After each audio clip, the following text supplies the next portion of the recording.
네, 8장 운동량과 충돌에 대해서 강의 시작하도록 하겠습니다. 지금까지 우리가 배웠던 거 간단하게 정리를 해보면 처음에 그 물체의 운동을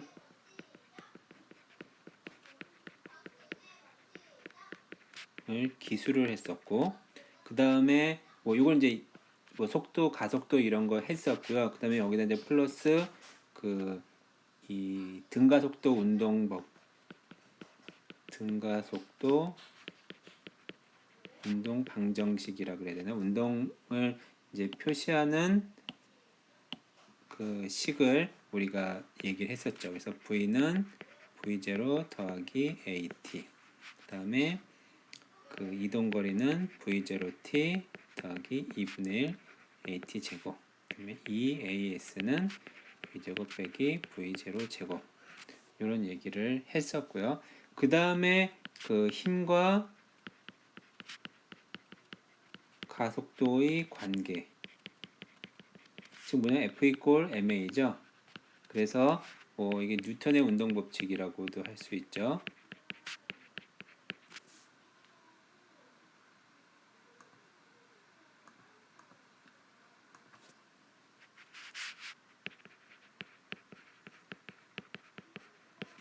그래서 뉴턴 운동 법칙이 첫 번째 법칙이 관성의 법칙, 두 번째 법칙을 이 힘과 가속도의 법칙, 세 번째 법칙을 그다음에 그 작용 반작용 법칙 이렇게 얘기를 한다고까지 얘기를 했었습니다. 자, 그 다음에 문제는 이런 것들을 여러 가지 상황에다 적용하는 걸 했었죠. 그래서 가장 대표적인 게 자유낙하 운동, 그 다음에 포물선 운동. 둘 다 어떤 상황이냐면은 가속도가 바로 이 중력 가속도가 작용하는. 그러니까 사실은 힘이 우리가 어떤 물체를 던지면 던질 때 속도를 줄 수 있지만 운동하는 동안 계속 힘을 줄 수 없잖아요. 그러니까 운동하는 동안 계속 힘을 주는 경우는 사실 거의 없고 그 지금 보는 이런 중력장 하에서의 운동이 대부분이고요. 그 다음에 뭐 스프링 같은 거 이동 거리에 따라서 힘의 크기가 바뀌는 뭐 이런 경우들은 좀 이야기를 할 수 있겠죠. 자, 그 다음에 했던 게 뭐냐면은 에너지를 도입을 했었어요. 그래서 역학적 에너지라고 해서 운동 에너지와 그다음에 위치 에너지를 이야기를 했습니다. 자, 모두 다 물체가 앞으로 어떻게 운동할 것인지를 기술하는 그런 방법과 연관되어 있는 내용들입니다. 자, 요걸 가지고 우리가 지금까지 다루었었는데 요거에다가 그러니까 요것만 가지고 우리가 문제를 풀기가 좀 어려워요. 사실은 이론적으로는 다 풀 수 있죠. 뭐냐면 F 이퀄 ma라고 하는 식을 보면은 m에 d 이제 1차원이면 x, 뭐 3차원이니까 r이라고 쓰면요. 제곱은 뭐 f, 뭐 이게 함수일 수도 있고 어떤 특정한 값일 수도 있겠죠. 이렇게 생겨져 있는 미분 방정식이니까 여기에서 시간에 따른 위치의 값, 이거를 3차원 쓰면 x의 위치, y의 위치, z의 위치 값들을 다 구할 수가 있는 거죠. 그렇지만 요거를 구하는 게 어려울 때가 있어요. 이 미분 방정식을 푸는 게 어려울 수 있기 때문에 우리가 지난번에 에너지를 이용해서 구하는 과정들을 설명을 했던 거였죠. 자, 여기에 덧붙여서 오늘은 운동량에 대해서 이야기를 하려고 합니다. 자, 운동량이라고 하는 거는 나중에 선 운동량이라는 거를 배울 거거든요. 그래서 그러니까 각 운동량이라는 걸 배울 거기에서 운동량 앞에다가 선을 붙인 겁니다. 그래서 지금 우리가 이야기하는 선 운동량인데 이거는 그러니까 운동하는 정도가 얼만큼 큰지 작은지를 나타내는 양을 말하는 거예요. 그럼 여러분들이 그러면 운동량은 뭐랑 비례할까? 어떤 거랑 관련이 있을까? 생각을 해보면 우선 운동하고 있는 거니까 운동한다고 하는 건 뭐야? 속도가 있다는 거니까 속도가 크면은 V가 크면은 운동량도 크다고 생각할 수 있죠. 자, 그 다음에 두 사람이 움직이는데 같은 속도로 움직이고 있어요. 한 사람은 되게 가볍고 한 사람은 되게 무거워요. 그때 누가 운동량이 크다고 얘기하면은 무거운 사람이 운동량이 크다고 얘기할 거예요. 사람이라면 좀 그런가? 작은 경차하고 커다란 그 트럭하고 두 개가 같은 옆에 나란히 가는데 운동량이 크다라고 하면은 누가 더 크다고 얘기할 수 있냐면은 바로 그 질량이 큰 놈이 크다고 얘기할 수 있죠. 이렇게 해서 우리가 보통은 운동량이 크다라고 했을 때는 이 속도하고 그 다음에 질량하고 두 가지가 관련되어 있습니다. 그래서 우리가 운동량을 이렇게 정의를 합니다. 질량 곱하기 속도로 정의를 하고요. 속도가 벡터니까 운동량도 벡터량입니다. 자, 이제 이렇게 정의를 해놓고 나서 이제 요게 쓸모가 없으면은 당연히 잊혀지겠죠. 근데 여기 굉장히 쓸모가 있어요. 뭐랑 쓸모가 있냐면은 그 뉴턴의 운동 법칙 F 이퀄 ma로부터 출발을 하겠습니다. 자, ma라고 하는 거는 뭐냐면은 가속도는 속도. 그러니까 여기 미분 표시 계속 따라갈게요. 그럼 m dv dt예요. 자, 그런데 질량은 변하지가 않잖아요. 사실은 변해요. 속도에 따라서 질량값이 달라요. 상대성 이론으로 가면은. 근데 우리가 상대성 이론은 이번 일반 물리에서 다루지는 않을 겁니다. 그래서 이 질량은 시간에 따라서 변하지 않는 값이니까 미분 안으로 들어갈 수가 있어요. 그래서 요게 바로 운동량을 이제 영어로 약자로 P라고 쓰는데 이와 같은 식을 얻을 수가 있다는 거죠. 자, 이 식이 무엇을 나타내요? 이게 굉장히 중요한 식 중에 하나입니다. 물리에서 앞에서 우리가 배웠던 F 이퀄 ma, 그 다음에 에너지 보전, 또 한 가지가 바로 이게 바로 역학적 그러니까 운동량 보존입니다. 요게 운동량 보존과 관련된 겁니다. 자, 이거 의미를 잘 보세요. 힘은 운동량을 시간 미분한 거다. 이게 뭐야? 이거는 이렇게 생각해야 돼요. 뭐냐면요. F가 0이면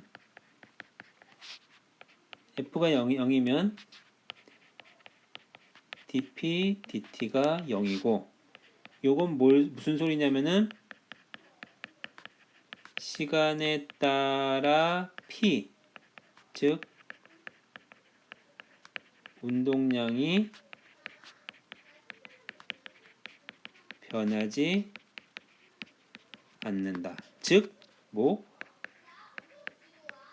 보존된다는 겁니다. 어떤 물체에 작용하는 힘이 없으면 그 물체의 운동량은 보존된다는 거예요.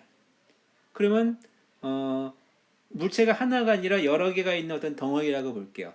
그 덩어리에 작용하는 힘, 여기서 힘은 뭐냐면은 바로 알자 힘을 말하는 겁니다. 알자 힘이 제로면 운동량이 보존된다는 거죠. 그래서 이걸 우리는 선운동량 보존 법칙. 고립계에 있는, 여기서 고립계라고 하는 것은 무슨 소리냐면은 isolated system, 즉 외부에서 힘을 받지 않는 부와 힘의 교환이 없다. 힘의 작용이 없는, 외부로부터의 힘의 작용이 없는, 그걸 고립계라고 생각하면 돼요. 자, 이 고립계에는 두 개 혹은 그 이상의 입자가 상호작용할 때 이들의 전체 운동량은 항상 일정하게 유지가 된다. 자, 사실은 하나도 마찬가지예요. 하나도 작용하지 않으면 계속 있으니까 사실은 그거는 우리가 신경 쓸 것도 없죠. 두 개 혹은 그 이상의 입자가 상호작용할 때 이들의 전체 운동량은 항상 일정하게 보존된다. 요거는 우리가 어떻게 생각할 수 있냐면 아까 얘기했던 것처럼 운동량이 그 하나의 입자에 대해서도 성립을 하는데 두 개 이상의 입자가 있을 때도 성립한다고 했잖아요. 외부로부터 작용하지 않는다고 하는 거는 그 입자들, 그러니까 내부에 있는, 그러니까 예를 들면 두 개의 물체가 있다고 할게요. 이 두 개의 물체가 있는데 이 두 개의 물체를 싸고 있는 요 전체를 보고요. 이 바깥에서 힘이 어쨌든 작용이 없다. 그럴 때 이 내부의 두 개의 물체 사이에서는 서로 상호작용할 수 있어요. 상호작용이 뭐냐면은 힘을 주고받는다. 지금 뭐 대표적인 게 바로 충돌하는 상황이라고 볼 수가 있죠. 자, 이렇게 될 때 이 두 개의 물체의 운동량의 총합, 이 점선으로 만들어져 있는 고립계 전체 운동량이니까 이 전체 운동량이라고 하는 건 결국 뭐냐면은 각각의 운동량의 합이라고도 쓸 수 있습니다. 각각의 운동량의 합은 일정하게 유진되니까 결국 항상 처음과 같다는 거죠. 그래서 요거를 이용해 주면은 우리가 앞에서 그 했던 거 에너지 보존이나 이것만 가지고 설명할 수 없었던 많은 상황들을 우리가 설명을 할 수가 있습니다. 자, 예를 들면은 뭐 이런 것들 한 문제도 아닌데 여러분들한테 또 아무것도 안 하고 넘어가면은 그 좀 찾아서 봤으면 좋겠다고 생각했는데 그러지 못한다고 해서 몇 개의 예를 중간중간에 좀 넣으려고 합니다. 자, 60kg의 궁수가 마찰이 없는 얼음 위에 서서 0.5kg의 화살을 수평방향으로 50m/s로 쏘았다. 화살을 쏜 후에 반대 방향으로 궁수가 얼마의 속도로 얼음 위에서 미끄러지겠는가? 자, 이거는 처음 운동량이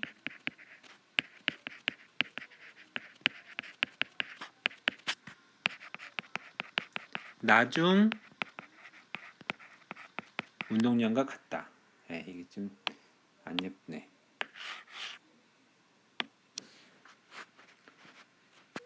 문자로 쓸까요? P 토탈 P 이니셜이 토탈 P 파이널과 똑같다. 방향은 1차원이니까 그냥 값으로 쓸게요.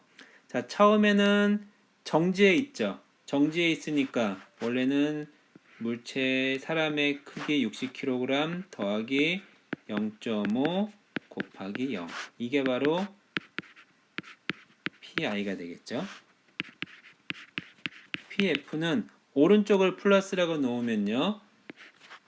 0.5 곱하기 속도가 얼마냐면 50m/s라고 했죠. 50 빼기 60kg 곱하기 속도 모르니까 V라고 할게요. 요 두 개가 똑같아야 되니까 결국에는 60V는 250이 아니라 25. 그래서 V는 60분의 25, 12분의 5 m/s로 왼쪽 방향으로 움직인다는 걸 알 수가 있죠. 자, 이와 같이 하나의 물체가 쪼개져 가지고 움직일 때 얘가 어떻게 움직이는지를 볼 수도 있고요. 두 개의 물체가 서로 가까이 다가와서 충돌할 때도 역시 똑같이 운동량이 보존된다라고 하는 것을 적용할 수가 있습니다. 자, 그 다음 운동량이라고 하면 그 다음에 자주 나오는 게 충격량인데 사실은 뭐 충격량은 글쎄 저 같은 경우는 충격량에 대해서는 별로 그렇게 그 중요하게 가치를 두지는 않아요. 교과서 고등학교 교과서에도 충격량이라는 얘기가 나오고 있기는 있는데 사실은 충격량이라고 하는 거는 결국 뭐냐면요. 정의가 어떻게 되냐면은 그 이렇게 충격을 받은 정도를 나타내주는 양, 그게 바로 이제 충격량 양이에요. 그래서 우리가 앞에서 그 F는 dP dt였잖아요. 미분해주면 요거를 dt를 옮겨주면은 dP는 F dt가 돼서 양쪽을 적분해주면요 F dt가 돼서 요것을 우리는 뭐라 부르냐면은 어떤 힘을 충격을 받아서 그 받은 시간들과 그 해서 곱해가지고 쭉 더해준 거 이걸 이제 충격량이라고 합니다. 근데 왼쪽 식을 보면 이게 뭐예요? P의 변화를 다 더한 거니까 이 총값은 뭐냐면은 운동량의 변화량이 되는 거죠. 결국에는 충격량은 운동량의 시간 변화량, 시간을 곱해서 만들어진 변화량입니다. 그런데 우리는 요걸 볼 게 아니라 뭘 볼 거냐면요. 개념적으로는 이 그러니까 델타 P가 FDT인데 이 델타 P 운동량의 변화는요. 토탈 썸을 해주면은 항상 그 변하지 않으니까 그러니까 P가 시간에 따라서 변하지 않으니까 P는 어떤 일정한 값을 갖는다는 걸 우리가 알 수 있죠. 그 얘기는 뭐냐면요. 어떻게 충돌이 돼도 충격량은 똑같아요. 즉 자동차가 충돌을 할 때 안에 에어백이 있냐 없냐에 상관없이 충격량은 같아요. 왜? 충격량이 운동량의 변화인데 운동량은 항상 일정하기 때문에. 그런데 이제 여기 요 식을 잘 보면요. 요 식을 잘 보면 F 곱하기 시간이에요. 즉 뭐냐면은 오른쪽 그림처럼 그 여기 있는 요 그림을 보면요. 힘이 충돌하는 동안 이 물체가 받는 힘이 이렇게 돼 있다고 해보면은 가로축을 시간이라고 쓰고요. 이쪽을 힘이라고 해주면은 이 적분한 값이 바로 뭐냐면은 F dt고 이게 P의 변화량 이게 일정하다고 했죠.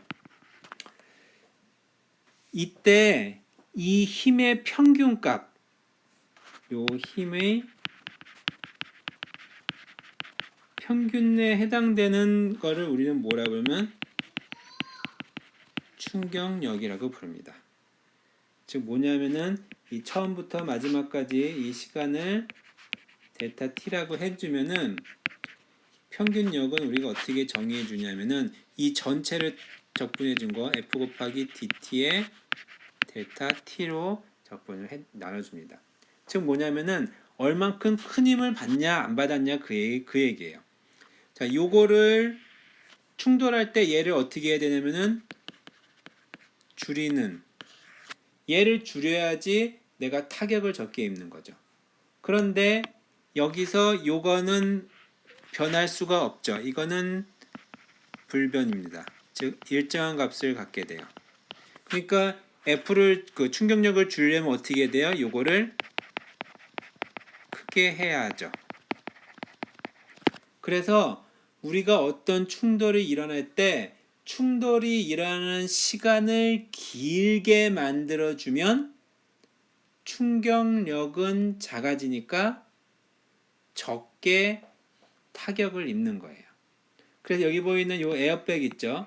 요 에어백이 하는 역할은 뭐냐면은 충돌해서 멈추는 데까지 걸린 시간을 길게 만들어주는 거예요. 길게 만들어주니까 충격력이 작아지는 거죠. 충격량은 똑같아요. 처음과 끝이. 여러분이 야구공을 받을 때 공이 날아오면 어떻게 받아요? 손을 이렇게 뒤로 내 몸 쪽으로 이렇게 빼가면서 받죠. 앞으로 손을 내밀면서 받지 않아요. 누가 나를 때리면 피하면서 맞잖아요. 그러니까 피하면서 맞는 것도 접촉하는 시간을 길게 만들어주는 거예요. 높은 곳에서 떨어질 때 땅에 떨어지면서 무릎을 굽히잖아요. 그것도 역시 떨어지면서 정지할 때까지 시간을 길게 만들어주는 겁니다. 뭐 스펀지라든지 충격 흡수라고 하는 게 거의 대부분 그런 거예요.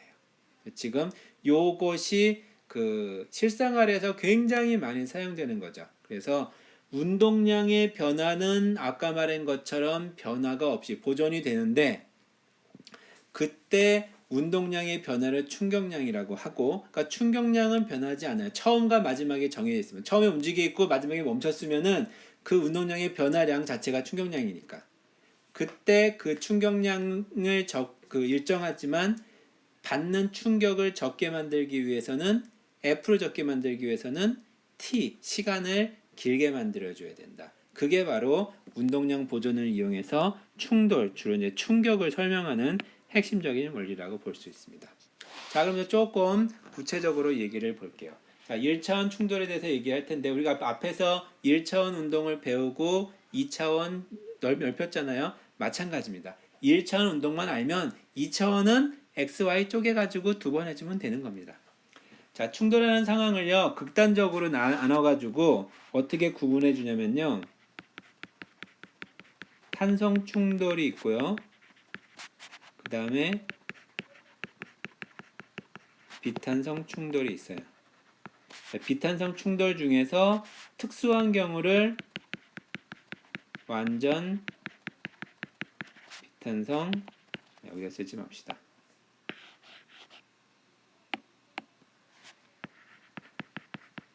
완전 비탄성 충돌이라고 하고, 그냥 일반적인 거는 비탄성 충돌이라고 쓸 수가 있을 거예요. 자, 각각이 나타내는 요 네 가지, 네 가지가 아니죠. 세 가지를 보면요. 우선 탄성 충돌은 뭐냐 하면요. 우선 이 세 개의 모든 상황에 대해서 운동량은 보존이 됩니다. 항상. 자, 탄성 충돌일 때는 에너지도 보존이 돼요. 자, 비탄성 충돌일 때는요, 에너지가 보존되지 않아요. 자, 완전 비탄성 충돌은 뭐냐면은 충돌 후에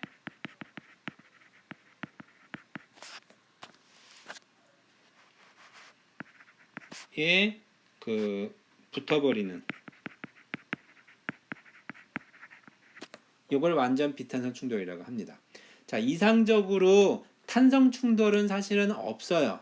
그렇지만 거의 탄성 충돌이라고 하는 거예요. 그러니까 에너지 보존은 뭐냐면은 바닥이 있고 공을 떨어뜨렸어요. 그러면 퉁 튕긴 다음에 어디까지 올라오냐? 제자리까지 올라와야지 탄성 충돌입니다. 그런데 사실은 충돌하는 동안에 무슨 일이 일어나요? 퉁 소리 나죠? 소리의 에너지로 에너지가 잃어버려요. 그 다음에 충돌시키면 얘가 공기가 속 안에 뭐 공기가 있든 어쨌든 이 물체가 뜨거워지거든요. 열 에너지의 형태로 에너지가 없어져요. 그러니까 이만큼 못 올라오겠지 당연히. 결국에는 그 에너지가 보존되지는 않아요. 그렇지만 거의 에너지가 보존되는 경우는 그냥 대략적으로 탄성 충돌이라고 우리가 보통 그 근사에서 이야기를 하기도 합니다. 그래서 문제나 이런 상황을 보면요, 탄성 충돌으로 취급해서 문제를 푸는 경우들이 굉장히 많습니다. 여러분들의 대학생이 됐으면은 당구도 좀 치고 그럴지 모르겠는데, 옛날에 제가 학교 다닐 때는 당구 치는 게 되게 그 일상적인 일이었었거든요. 특히 물리하는 사람들은 당구를 좀 쳐야 된다 이런 것 말도 있었는데, 이 당구공이 탄성 충돌에 거의 가깝게 유사하게 충돌 상태가 일어난다 이렇게 얘기들을 많이 합니다. 완전 비탄성 충돌은요 뭐냐면은 찰흙 같은 거예요. 두 개 찰흙을 딱 던져보면 찰흙이 한 덩이로 딱 합쳐서 움직이잖아요. 그런 경우를 완전 비탄성 충돌이라고 얘기를 합니다. 자, 그래서 그 완전 비탄성 충돌을 가지고 먼저 설명을 해보도록 할게요. 자, 완전 비탄성 충돌 같은 경우는 운동량은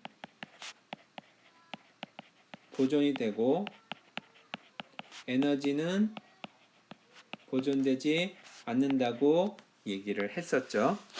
자, 물체가 여기 보이는 것처럼 M안이라는 물체가 V1i라는 속도로 움직이고 있습니다. 자, 오른쪽 왼쪽 우리는 쓰지 않을 거예요. 왜? 속도 벡터로 표시했으니까.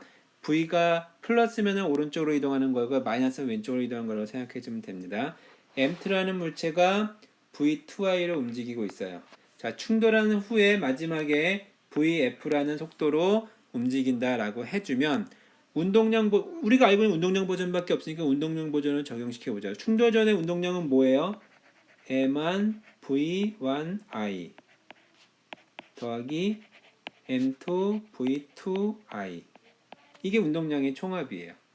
충돌 후의 운동량은 충돌 후에 합쳐져 있잖아요. 그러니까 M1 더하기 M2 VF 끝입니다. 완전 비탄성 충돌 두 개가 합쳐졌으니까.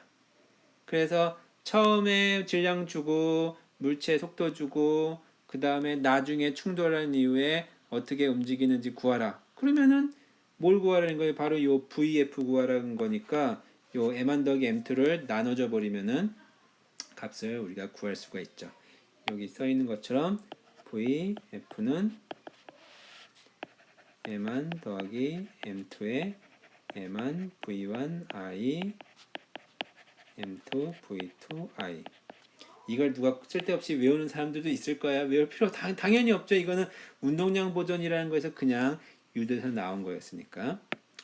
자, 그 다음에 탄성 충돌에 대해서 얘기를 좀 보도록 할게요. 자, 탄성 충돌이라고 하는 거는 뭐냐면은, 우리가 이 충돌을 할 때 두 개의 물체가 어떻게 충돌하느냐에 따라서 그 정도를 아까 말하면은 탄성 충돌, 비탄성 충돌, 완전 비탄성 충돌로 구분한다고 얘기했었잖아요. 그때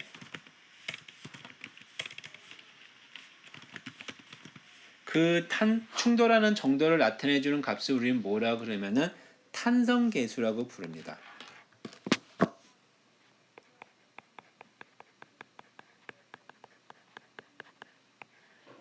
이 탄성계수라고 하는 거는 뭘 말하냐면요. 충돌 전의 속도와 충돌 후의 속도를 나타내주는 값인데, 탄성계수? 탄성계수가 아니지. 지금 이게 탄성이 아니라 충돌계수. 소리. 잠깐만요. 충돌계수 값을 잠깐 찾아보면서 같이 얘기할게요. 탄성계수가 맞는데?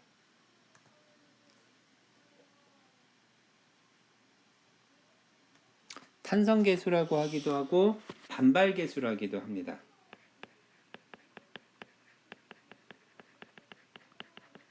이 값은요, 우리가 어떻게 정의하냐면요, 그러니까 가까워지는 속력분에 멀어지는, 이렇게 정의를 할 수 있는데, 이게 뭐냐면은 처음에 V1I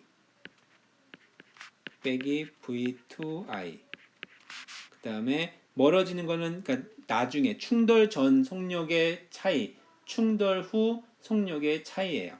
이거는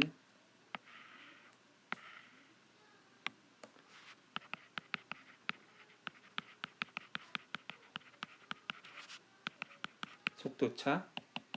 이거를 우리는 상대 속도라고 얘기해 주는데,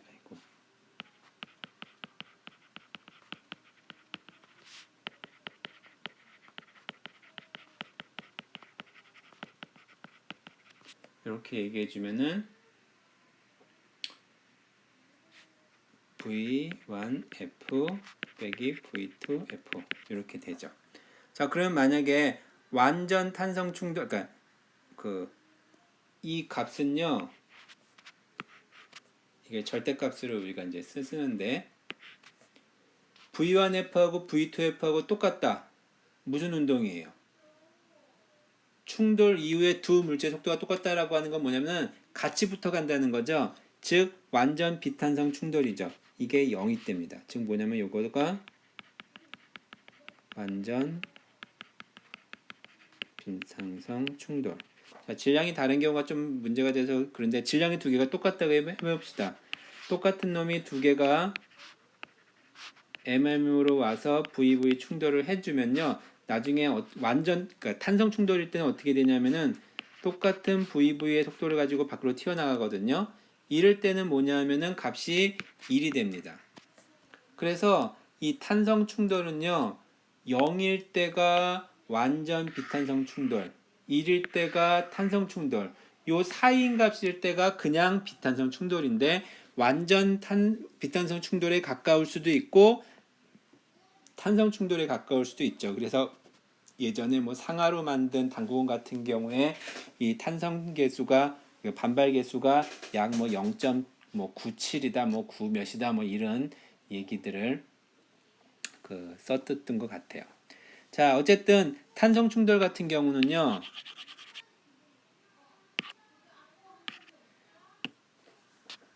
M1이란 놈이 V1I를 가지고 움직이고 M2란 놈이 V2I로 움직인 다음에 충돌한 다음에 M1이란 놈이 V1F, M2란 놈이 V2F로 움직이면요.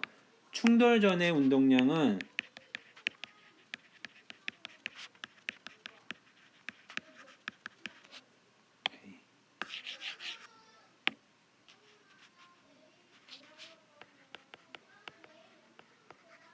운동량이 충돌 전에는 M한 V1I 더하기 M2 V2I 이게 충돌 운동량이죠. 자, 충돌 후에는요 M1 V1F M2 V2F F가 너무 크다. 그런데 알아둡시다. 자, 요 놈이 어떻게 됐다? 두 개가 그렇죠. 똑같다라는 겁니다. 자, 그 다음에 탄성 충돌일 때는 또 뭐라고 얘기했냐면은 에너지도 역시 보존된다고 얘기를 했어요. 운동 에너지 2분의 1 M한 V1I의 제곱 더하기 2분의 1 M2 V2I의 제곱. 충돌 후에는 2분의 1 M한 V1F의 제곱 더하기 2분의 1 M2 V2F의 제곱. 이것이 어떻다? 그렇죠. 같다라고 얘기를 할 수가 있습니다. 자, 만약에 두 개의 질량이 같으면요 어떤 일이 벌어지냐 하면은 M이 다 없어져요.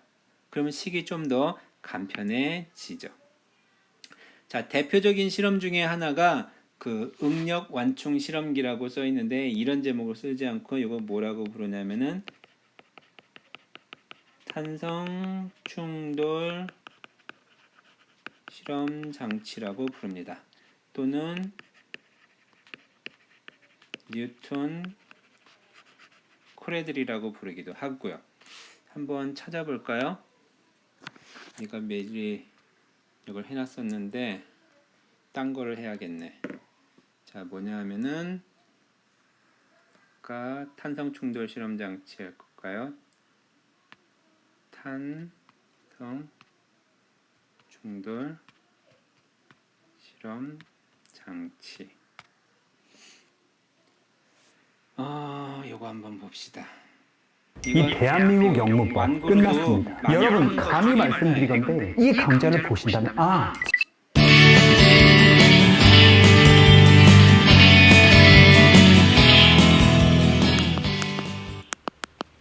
일곱 개의 충돌구로 완전 탄성 충돌을 실시해 보도록 하겠습니다. 완전 탄성 충돌은 운동량과 운동 에너지가 충돌 전후에 모두 자, 이 사람도 헷갈리는데 완전 탄성 충돌이라는 건 없어요. 그냥 탄성 충돌이 완전 탄성 충돌이에요. 아까 얘기했죠. 보통은 비탄성 충돌이고요. 극으로 가면 탄성 반발 계수가 0으로 가면은 완전 비탄성 충돌이고 그 다음에 1로 가면은 탄성 충돌입니다. 보존되는 그런 충돌을 의미하죠. 그러면 충돌구 하나서부터 나머지 6개와 충돌을 실시해 보도록 하겠습니다. 충돌구 자, 지금 상황이 어떤 상황이냐면은 왼쪽으로 지금 하나를 들어 올렸어요. 이렇게 놓게 되면은 충돌 이후에 어떤 일이 벌어지냐는 거죠. 뭐 예측할 수 있겠는데 한번 보도록 하세요. 하나를 예를 들어 높이 H만큼 들었다가 놓았을 때 어떤 상황이 벌어지는지 확인해 보세요. 하나를 충돌시키니까 반대쪽에서 자, 어떤 하나의 상황이 충돌구가 벌어졌어요? 움직였죠? 다시 왼쪽에서 하나 하나를 올라가니까 충돌시켰을 가운데도 때 사실 미세하게 좀 반대쪽에서 움직이긴 하지만 한 개의 충돌구가 오른쪽 위로 다시 올라가는 보면은 것을 확인할 수가 있습니다. 가운데 이때 다섯 두 개의 개는 충돌구는 거의 움직이지 않은 아니었죠. 상태에서 그렇다면 양쪽 두 개의 것만 충돌구를 번갈아 나머지 왔다 갔다 5개와 운동을 충돌시키면 하거든요. 어떤 일이 두 개를 벌어질까요? 움직이면 어떻게 되냐면은 자, 여러분의 예상과 이게 맞아 참 재밌어요. 떨어지는지 두 개를 결과를 움직이면 확인해 보시기 바랍니다. 두 개의 충돌구를 가운데 5개와 세 개는 그냥 충돌시켰습니다. 양쪽에 두 두 개의 개씩만 충돌구를 5개와 충돌시키자 세 개를 하면은 반대쪽에서 어떻게 역시 되냐면은 두 개의 충돌구가 역시 반대쪽 원래의 세 개가 높이까지 움직이게 올라가는 됩니다. 것을 확인할 수 있습니다. 역시 무슨 말을 운동량 하고 있는 것 보존과 같은데. 운동에너지 보존을 여기에 적용할 수가 있겠죠. 그렇다면 한번 세 개도 해볼까요? 세 개의 충돌구를 충돌시키면 우리의 예상이 그대로 적용이 되는지 보겠습니다. 자, 어때요?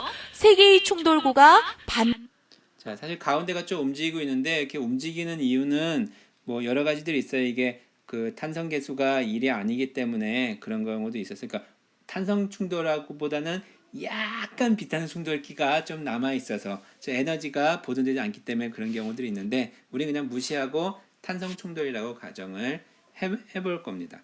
자, 이 현상에 대해서 어떻게 되는지 여러분들하고 한번 좀 설명을 좀 해야 될 것 같아요. 요 사이에 필요하니까 잠깐만요. 노트를 하나 빼도록 할게요. 자, 두 개를 보도록 합시다. 요거 진자가 이렇게 있어서 얘를 여기 있는 물체를 놓아서 자, 요 높이를 h라고 합시다. 자, 이러면 충돌 이후에 어떤 일이 벌어지는지를 보려고 하는 거예요. 자, 맨 처음에 어떤 상황이냐면요. 요거를 둘 다 질량은 m이고 m이라고 할게요. 여기 있는 놈을 a라고 하고 요 놈을 b라고 할게요. 자, 처음에 a가 높이 h에서 진자 운동 하여 충돌 직전 상황까지 온다 할게요. 여기서 그럼 요놈의 속도를 v라고 합시다. 그때 v는 얼마인가? 요거를 이제 알아야겠죠. 요거는 뭘로 구하냐면은 에너지 역학적 에너지 보존 법칙을 가지고 구해요. 역학적 에너지 보존 법칙에 의해서 처음에 요 위치에 있었을 때의 역학적 에너지는 위치 에너지가 있죠. 즉 mgh는 바닥에 여기에 왔을 때는 위치 에너지가 요 그 바닥점을 기준으로 0으로 잡아 놓으면은 운동 에너지만 있죠. 그래서 2분의 1 mv 제곱 mm 없어지면은 속도 v는 루트 2gh라는 거를 우리가 알고 있습니다. 자, 그 다음에 이게 첫 번째가 그렇고요. 두 번째는 뭐냐면은 완전이 아니라 나도 완전이라고 얘기를 하네. 가끔 그래요. 탄성 충돌이 일어납니다. 즉 요놈과 처음에 그러니까 요놈이 충돌 전이니까 그냥 띄워놓는다고 생각할게요. 이놈의 속도는 처음에 v였어요. 이놈의 속도는 제로였어요. 질량은 m이고 m입니다. 자, 탄성 충돌을 하면은 두 가지를 쓸 수 있죠. 운동량 보존. 그 다음에 에너지 보존. 두 개를 쓸 수가 있죠.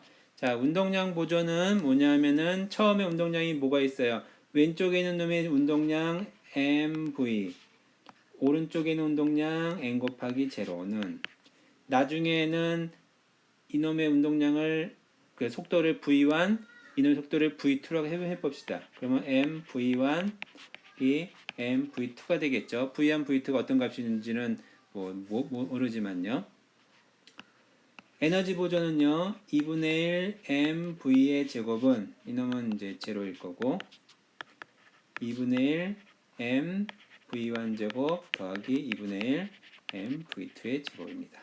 자, 이거 정리해주면요, 위에 있는 식은 v는 v1 더하기 v2, 그 다음에 밑에 식은 v 제곱은 v1 제곱 더하기 v2의 제곱.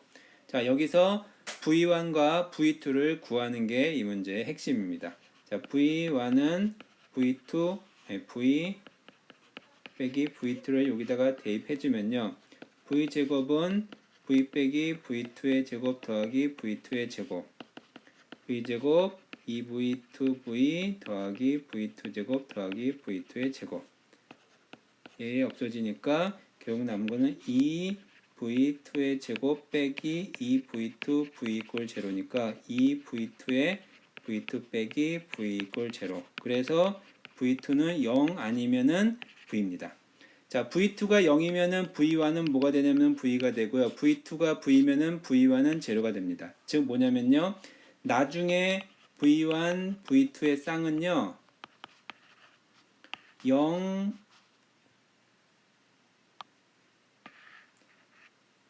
가질 수 있는 거는 0V 아니면 V0입니다.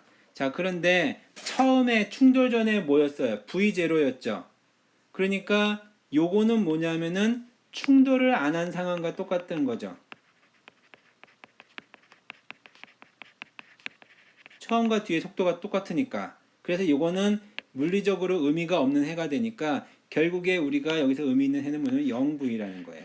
즉 뭐냐 하면은 정지에 있는 물체를 V가 제로인 물체를 똑같은 질량을 가진 V라는 속도를 가진 놈이 와서 충돌을 딱 하면은 나중에 어떻게 되냐면은 충돌한 놈은 움직이는 놈은 정지에 있고 정지에 있던 놈이 속도 V를 가지고 움직인다는 거예요. 그러니까 모든 운동량을 저쪽 반대 놈에게 전달해주는 이런 결과가 만들어지는 거죠. 자, 그래서 앞에서 동영상에서 봤던 것처럼 하나, 둘, 셋, 넷, 5개가 있다고 합시다. 다 M이에요. 크기가 좀 다르지만 똑같이 M이라고 합시다. 자, 하나를 들어가지고 예를 들어서 충돌을 시켜놓으면요. 요놈의 속도를 V라고 합시다. 그럼 뒤에 놈들은 뭐야? 다 00000이었죠. 자, 그러면 그 충돌을 한 번에 일어나긴 하지만 그냥 편의상 쪼개 봅시다. 그러면 요 둘 사이에서 충돌이 일어나면 어떻게 돼요? 0V가 되겠죠. 뒤에는 아직 0이죠. 그 다음에 0하고 V는 충돌이 안 일어나니까 얘랑 충돌이 일어나니까 어떻게 돼요? 다시 또 0V가 되고 뒤에도 000이죠. 또 마찬가지로 0V가 되고 00. 요게 충돌이 일어나서 0V가 돼서 0. 왜 탄성 충돌은 아까 본 것처럼 속도를 바꿔간다고 했으니까 요것도 0V가 되죠. 그래서 이놈은 속도가 0이니까 정지해 있고 맨 끝에 놈만 V를 가지고 오른쪽으로 나가서 결국에는 얘가 올라갈 수 있는 거죠. 똑같은 높이까지 올라가겠죠. 왜냐하면 요게 가지고 있는 속도와 여기의 속도가 똑같으니까. 그래서 모두 계산하지 않고 이런 식으로 풀어줄 수가 있을 겁니다. 자, 탄성 충돌 하나 또 예를 들어볼까요? 뭘 예를 들어주냐면은 EM을 가진 물체가 M을 가진 물체, EM을 가진 물체의 속도 V로 와서 M을 가진 물체를 속도 제로로 충돌을 정지해 있는 놈에게 충돌을 시켰다고 봅시다. 사실 계산은 3M이 좀 더 쉬울 테니까 3M으로 갈게요. 자, 그럴 때 나중에 이렇게 되면요. 3M짜리도 움직이고요. M짜리도 같이 움직이거든요. 그러니까 둘 다 움직이는 거예요. 이게 어떤 상황이냐면은 가벼운 차를 무거운 차가 뒤에서 덮치면은 무거운 차는 정지해 있는 것이 아니라 앞에 있는 차를 아작내버리고 갓도 움직인다는 속도가 남아있다는 그걸 말하는 겁니다. 자, 그러면 요거 잘 보면요. 이게 탄성 충돌이니까 첫 번째 운동량 보전, 두 번째 에너지 보전 적용시켜주면 되죠. 자, 운동량 보전 쓰면요. 3mv 더하기 제로는 3mv1 더하기 mv2. 에너지 보전은요. 2분의 1 곱하기 3mv제곱 더하기 제로는 2분의 1 3mv1제곱 mv2의 제곱. 자, m 다 지워버리면요. 위의 식은 뭐가 되냐면은 3v는 3v1 더하기 v2. 밑에 식은 2분의 1하고 m 집어넣으면 3v제곱은 3v1제곱 더하기 v2의 제곱이죠. 자, 여기에서 v2는 3v 빼기 3v1을 여기다가 대입시켜 버리죠. 그럼 어떻게 되냐면은 3v의 제곱은 3v1제곱 더하기 9v제곱 빼기 33은 9, 18 v1v 더하기 33은 9 v1의 제곱. 그래서 왼쪽과 오른쪽으로 넘어와 주면요. 6v제곱 빼기 18v1v 더하기 12v1 제곱은 0. 그러면 요거 1, 3, 2니까요. V 빼기 V1, V 빼기 2V1. 그래서 V는 아니라 V1은 V1을 구하는 거니까요. V1은 2분의 1 V나 V가 되죠. 그럼 V2는 뭐가 되냐면은 여기에서 V1이 V면은 제로가 되고요. V1이 2분의 1 V면은 2분의 3 V가 되죠. 결국 뭐냐면은 요런 쌍이거나 요런 쌍입니다. 근데 요게 어떤 거예요? 처음 상황이죠. 이거는 물리적으로 충돌이 안 일어나는 상황이니까 물리적으로 의미가 없는 거니까 답은 뭐가 되냐? 네, 그렇죠. 바로 요게 되는 거죠. 즉 뭐냐 하면은 V1은 얼마냐 하면은 2분의 1 V고요. V2가 2분의 3 V예요. V로 와서 충돌을 시켰더니 충돌 당한 놈은 2분의 3 V니까 원래 있는 놈보다 빠르게 튕겨 나가고 남은 3 V 놈도 속도가 줄긴 했지만 2분의 1 V라는 속도로 앞으로 진행을 한다는 겁니다. 자, 그러면 요거를 어떻게 보냐면요.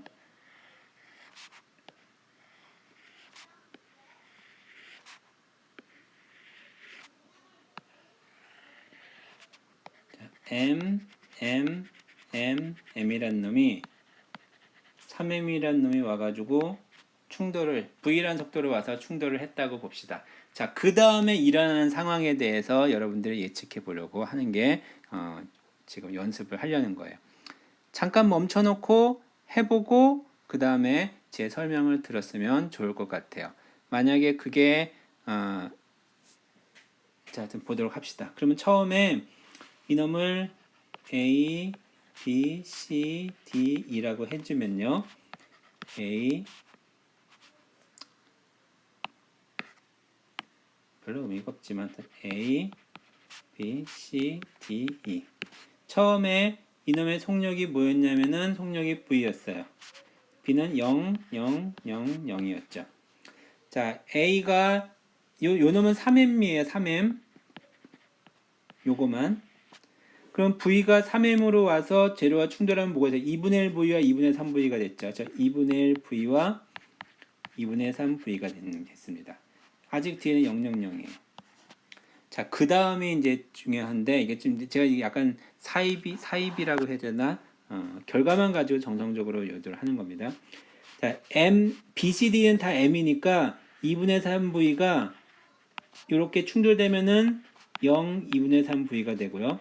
다시 충돌되면 0, 2분의 3 V가 되고, 또 충돌하면은 0, 2분의 3 V가 돼서 이 마지막 놈이 2분의 3 V를 가지고 튕겨져 나가버리죠. 여기까지 이해가 됐어요? 자, 그런데 이 2분의 1 V가 남아있어요. 그럼 이 2분의 1 V가 다시 B랑 충돌을 합니다. 그래서 또 2분의 1과 2분의 3 V로 나눠져요. 그래서 얘는 뭐가 되냐면은 2분의 1 V에 2분의 1이 되고, 얘는 2분의 1 V에 2분의 3이 돼요. 아직 C와 D는 00이 되죠. 그 다음에 얘가 00, 2분의 3에 2분의 1 V를 가지고 이제 나가버리겠죠. 그러면 남는 거는 또 뭐가 남냐? 요게 남는 거예요.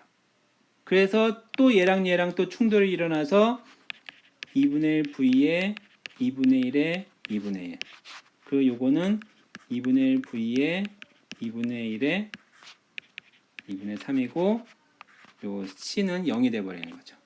그래서 다시 또 B와 C의 충돌에 의해서 요 C가 2분의 3에 2분의 1에 2분의 1 V를 가지고 또 나가버리고, 그 다음에 얘는 이제 그 0이 되고, 앞에 아직 남아있죠. 2분의 1에 2분의 1에 2분의 1 V가 남아있죠. 또 충돌이 돼서 얘는 2분의 1에 2분의 1에 2분의 1에 2분의 1 V가 되고, B는 2분의 3에 2분의 1에 2분의 1에 2분의 1 V. 그래서 최종적인 충돌 이후에는요, A는 얻었던 속도를 갖게 되면은 2의 4승분의 1, 4승분의 1V, 16분의 1V가 되고, B는 2의 4승분의 3V가 되고요.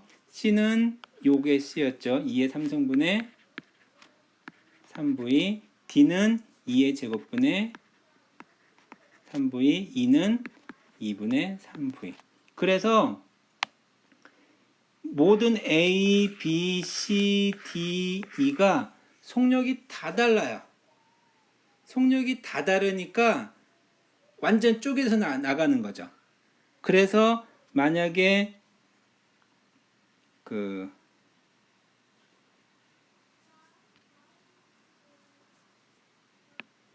진자에다가 지금 요건 좀 그렇고 좀 이따가 요거는 좀 이따 설명을 할게요.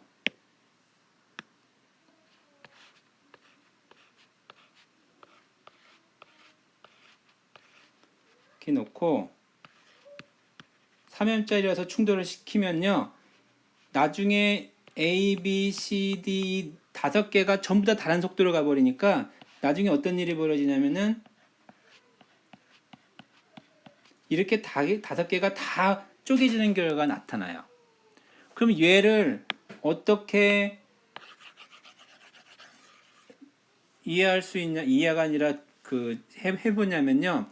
앞에 있는 아까 실험에서 2개를 들어 올려 가지고 충돌을 시켰더니 2개가 튀어나갔잖아요. 이렇게. 그런데 이 2개를요, 투명 테이프라고 썼는데 사실은 거의 용접 수준으로 단단하게 붙여야 돼요. 아주 단단하게 붙이거나 테이프를 가지고 양쪽을 아주 쫀쫀하게 붙여가지고 충돌을 시키면은 아까 말한 것처럼 이 맨 끝에 놈은 여기까지 이렇게 올라가고 두 번째 놈은 이렇게 올라가고 세 번째 놈은 이렇게 올라가고 이 2개 합친 거는 뭐 이렇게 올라가겠죠. 이렇게 다 쪼개집니다. 자, 지금 아까 밑에서 제가 계산한 2분의 1과 2분의 3으로 쪼개지는 걸 하기 위해서 3M으로 했는데 요 2M짜리와 M으로 됐을 때 어떤 결과가 나오는지, 자, 요거는 기말고사 단골 문제입니다. 제가 내겠다고 하고 알려줄 테니까 나중에 시험이 어떻게 될지는 몰라서 변경될 여지는 있지만 어쨌든 상황은 이런 거예요. 2M짜리가 한 덩어리라고 생각하세요. 2M짜리가 MMM짜리로 붙어있는 것에 충돌을 시켰을 때 마지막에 이 4개의 운동이 어떻게 되냐. 즉 뭐 예를 들어서 요거의 높이를 H라고 해주면 나중에 이놈을 A, B, C, D라고 했을 때 4개가 올라가 있으면 최고 높이는 얼마냐. 자, 속도를 알면은요 최고 높이도 알 수 있어요. 왜냐면 2분의 1 mv제곱은 mgh에서 속도를 알면 높이를 구할 수가 있으니까. 그래서 처음에 높이가 주어졌다라고 하는 거는 높이를 통해서 충돌 당시의 속도를 구할 수 있다 그랬죠. 마지막에 충돌 위에 속도를 알면 올라갈 수 있는 최고 높이도 알 수 있으니까 여러분들이 해볼 수 있을 거라고 생각이 듭니다. 자, 요거는 다음 주에 한번 여러분들 위클리 리포트 상황을 보고 정리를 할 때 잘 모르겠다는 사람들이 분명히 있을 거예요. 그렇지만 요거는 제가 생각할 때 한 번에 이해할 수 있는 사람은 몇 명 안 될 겁니다. 좀 반복적으로 보고 여러분들이 상황을 체크했으면 좋겠습니다. 자, 그 다음에 요 문제도 굉장히 자주 등장하는 문제입니다. 앞에 있는 문제랑 요 두 문제 우리가 중간고사, 기말고사를 한 번에 치기 때문에 문제 수가 좀 줄어야 돼서 둘 중에 하나는 제가 100% 낼 거라고 생각이 듭니다. 자, 탄성진다라고 하는 문제인데요. 뭐냐면요. M안이라는 질량을 가진 물체를 V1A라는 속도로 발사를 시켰어요. 그랬더니 얘가 M2라고 되어 있는 진자에 박혔어요. 박혔다고 하는 건 무슨 충돌? 그렇죠. 한 몸이 됐으니까 완전 비탄성 충돌이죠. 완전 비탄성 충돌이라고 했을 때는 에너지가 보존되지 않는 거죠. 그 다음에 이 속도를 가지고 얘가 V2의 속도를 가지고 H만큼 높이까지 이렇게 올라가게 됩니다. 자, 그래서 우리가 H를 측정해서 이 총알의 속력을 잴 수가 있습니다. 자, 그 과정을 보면요. 처음에 뭐냐면요. 처음에는 충돌 상황입니다. 그래서 처음에 완전 비탄성 충돌이 일어나는 상황이고요. 요거는 처음에 M한 운동량 보존만 성립한다고 그랬죠. M한 V1A 벡터를 쓸까요? 뭐 사실 여기 다 그 벡터를 쓰나 스칼라를 쓰나 상관없으니까. 그리고 나무 토막은 정지되어 있으니까 0은 충돌 이후에는요 M1 더하기 M2가 한 몸이 돼서 VB로 움직이죠. 자, 요겁니다. 처음에 우리가 찾은 식이 요거고요. 다음에 두 번째는 뭐냐면은 위로 올라가는, 여기 있는 놈이 위로 올라가는. 그래서 요거는 에너지 보존, 역학적 에너지 보존이죠. 충돌에서는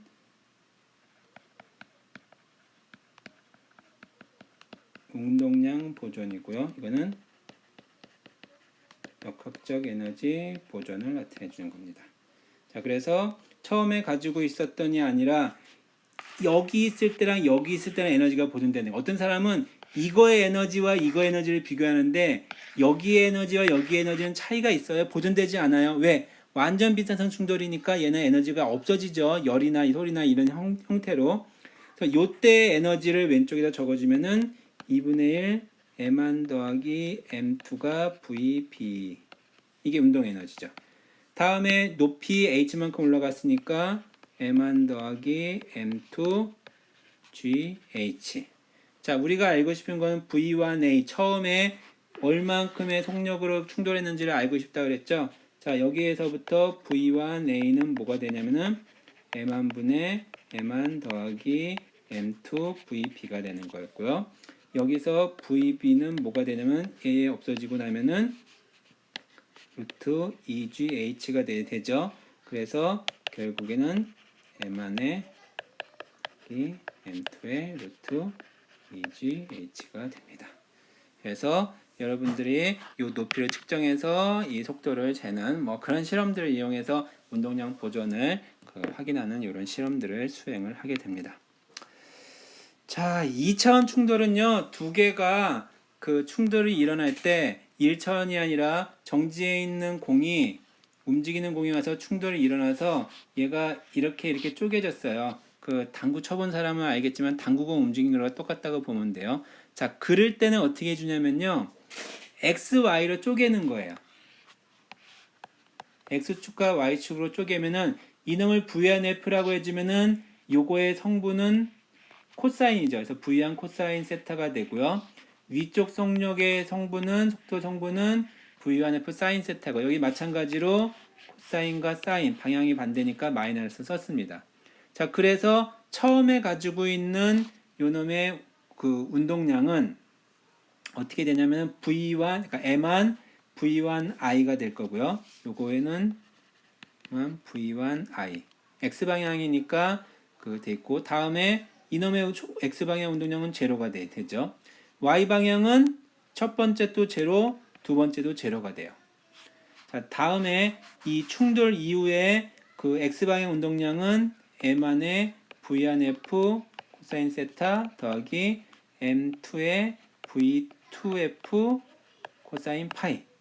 그 다음에 Y방향은 M1의 V1F 사인 세타 빼기 M2의 V2F 사인 파이. 그래서 이제 이 오른쪽에 있는 요 식이 만들어지는 겁니다.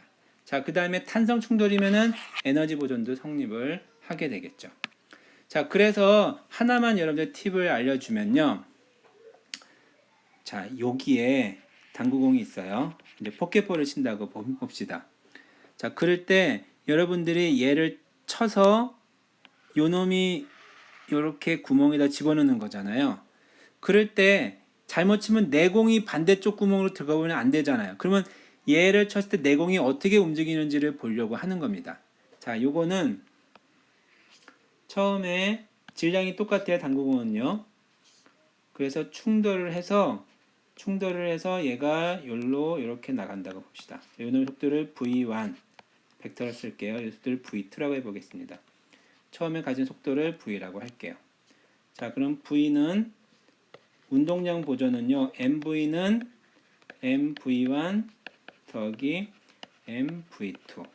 운동량 보존, 에너지 보존은요, 2분의 1 MV제곱은 2분의 1 MV1 제곱 더하기 2분의 1 MV2의 제곱입니다. 그러면 V는 V1 더하기 V2고요. V제곱은 V1 제곱 더하기 V2의 제곱입니다. 자, 요것이 성립하는 경우를 해보면 어떻게 되냐면요.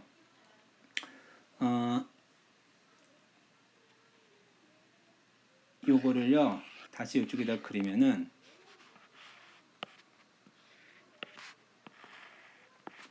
요 화살표를 이쪽에다 옮겨서 그려볼게요. 그러면은, 이게 V1이고 V2잖아요. V1 더하기 V2가 뭐였어요? V였죠. 즉, 얘가 V가 되는 거죠. 그 다음에 V제곱은 V1제곱, V2제곱. 이거 뭐예요? 피타고라스 정의죠. 그래서 결국엔 요게 뭐예요? 요게 90도. 직각삼각형이 돼야죠. 그래서 요게 직각이니까 요게 직각이 되는 겁니다. 즉 뭐냐면요. 같은 공으로 충돌이 일어날 때는요. 얘가 직각이에요. 그러니까 여러분들이 당구공을 쳤을 때 얘가 어떻게 움직이는지를 보면요. 내공이 그거의 수직한 방향으로 움직인다고 보면 돼요. 그런데 이제 실제로는 그래서 그 당구공의 위를 치거나 아래를 쳐서 밀어치기나 끌어치기해서 방향을 바꿔주기도 있는데 그런 걸 하지 않는 아주 이상적인 탄성 충돌일 때는 정확하게 90도로 어긋난다라는 것을 여러분들이 확인을 해볼 수가 있습니다. 자, 그 다음에 이제 질량 중심에 대한 얘기가 진행이 돼야 되는데 요거는 조금 다음 주에 좀 이야기를 하도록 할게요. 요 뒷부분에 얘기가 할 게 좀 많이 있으니까 좀 보도록 하겠습니다. 제가 실험 시간에 안내를 했을 텐데 그 일반 물리학에서 9주하고 10주는 그러니까 9주, 10주, 11주, 3주는 그 충돌하고 회전과 관련돼서 얘기를 할 텐데 그래서 12주에 약간 버퍼를 만들었어요. 보완하고 문제풀이라고 해서 잡아놨었는데 제가 봤을 때는 그때 문제풀이를 많이 하지는 못하고 그 진도 부분의 부족한 부분들을 이어서 계속 하게 될 것 같습니다.